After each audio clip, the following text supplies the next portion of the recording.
دوستو اب سے 1-1.5 مہینے پہلے سے آپ لوگوں نے ایک خبر کو تو سن ہی لیا ہوگا کہ ترکی کے راشٹرپتی رجب طیب اردوغان نے وہاں پر بنے میوزیم کو مسجد میں تبدیل کر دیا تھا۔ لیکن تمام دنیا بھر کے لوگوں کا سوال یہی ہے کہ اس مسجد میں آخر ایسا کیا ہے کہ اس کے کنورٹ ہونے کے بعد سے ہی پوری دنیا میں آج چرچا ہونا شروع ہو گیا ہے۔ اور ایسی کیا وجہ کہ یہ پہلے بھی مسجد تھی، اس کے بعد میوزیم میں بدلی اور پھر دوبارہ سے مسجد میں اسے تبدیل کیا گیا، جس کے لیے ترکی کے راشٹرپتی رجب طیب اردوغان نے پچھلے 6-7 سالوں سے لگاتار سیاسی طور پر بہت زیادہ محنت کی۔ اور آخر ایسا کیا راز ہے کہ اس مسجد کے میوزیم سے دوبارہ مسجد کی مہریں لگنے پر پوری دنیا کے مسلمانوں کو یہ امید ہونے لگی ہے کہ ترکی کی خلافت عثمانیہ کے خاتمے کے بعد اپنی ان بلندیوں کو کھو چکا ہے اور پچھلے کئی سالوں سے ان بلندیوں اور ترقیوں کو حاصل کرنے کے لیے لگاتار کوشش کر رہا تھا، تو ترکی کو یقیناً پہلے سے ہی کامیابی ہاتھ لگی ہے۔ تو دوستو آج کی اس ویڈیو میں ہم ان تمام چیزوں پر بات کرنے والے ہیں اور ساتھ ہی آپ کو یہ بتائیں گے کہ ہگیا صوفیہ مسجد کا پورا واقعہ کیا ہے اور اس کی پوری ہسٹری کیا ہے، اسے آخر کس نے بنایا تھا اور آخر کیا وجہ رہی تھی کہ یہ مسجد سے میوزیم بن کر رہ گئی تھی۔ تو دوستو ویڈیو کو شروع کرنے سے پہلے اگر آپ ہمارے چینل پر نئے آئے تو نیچے دیے گئے ریڈ کلر کے سبسکرائب بٹن پر کلک کر چینل کو سبسکرائب کرتے چلیں، ساتھ ہی میں موجودہ بیل آئیکن کو بھی پریس کریں تاکہ آنے والی ہر ویڈیو کا نوٹیفیکیشن آپ تک پہنچ سکے۔ پیارے دوستو اس کہانی کی شروعات ہوتی ہے 537 عیسوی سے، جسے شہر کو آج ہم استنبول کے نام سے جانتے ہیں۔ 537 عیسوی میں اسے قسطنطنیہ کے نام سے جانا جاتا تھا اور یہ دنیا کی سب سے مضبوط سلطنت تھی۔ اس وقت قسطنطنیہ میں بازنطینی عیسائیوں کی سلطنت قائم تھی، لہٰذا اس وقت کے موجودہ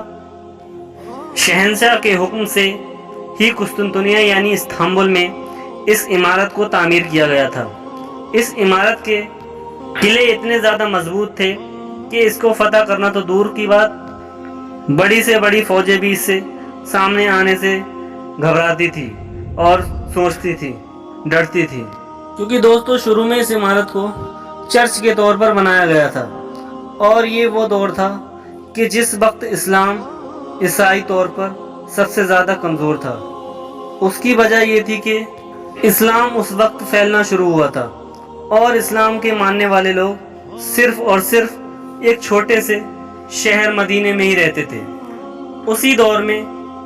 حضور اکرم صلی اللہ تعالی علیہ وسلم نے اپنے صحابہ سے فرمایا تھا کہ میں دیکھ رہا ہوں کہ میری امت کے لوگ قسطنطنیہ جیسی عظیم سلطنت کو فتح کرے گی۔ جب صحابہ اکرام نے حضور سے یہ سنا تو صحابہ کو بڑا تعجب ہوا کہ ایک ایسی چھوٹی سی ریاست جو ابھی صرف چھوٹی سی ریاست ہی موجود ہے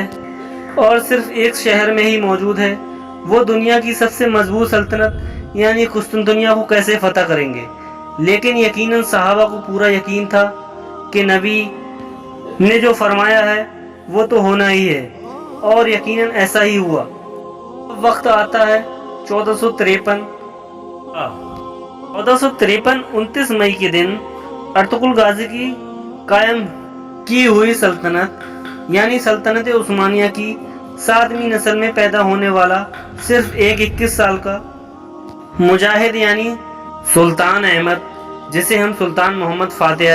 کے نام سے بھی جانتے ہیں، وہ اپنی بڑی فوج کو لے کر اس قلعے کے سامنے کھڑا تھا۔ اس کے دماغ میں صرف یہی امید تھی کہ کاش میں بھی سپہ سالار ہوں، جس کے بارے میں حضور نے پہلے سے ہی پیشن گوئی کی ہے اور صحابہ سے یہ فرما دیا کہ یقیناً جو قسطنطنیہ کو فتح کرے گا وہ جنتی ہوگا اور اس کی پوری جماعت جنتی ہوگی۔ اور آخر کار کڑی محنت، سینکڑوں شہادتوں کے بعد سلطان محمد فاتح کو فتح نصیب ہوئی۔ قسطنطنیہ یعنی استنبول کو فتح کرنے کے بعد سلطان محمد فتح نے اس عمارت کو مسجد میں بدل دیا۔ تو دوستو سلطنت عثمانیہ نے ہماری مسلم قوم کے لیے بہت بڑا کام کر دکھایا ہے۔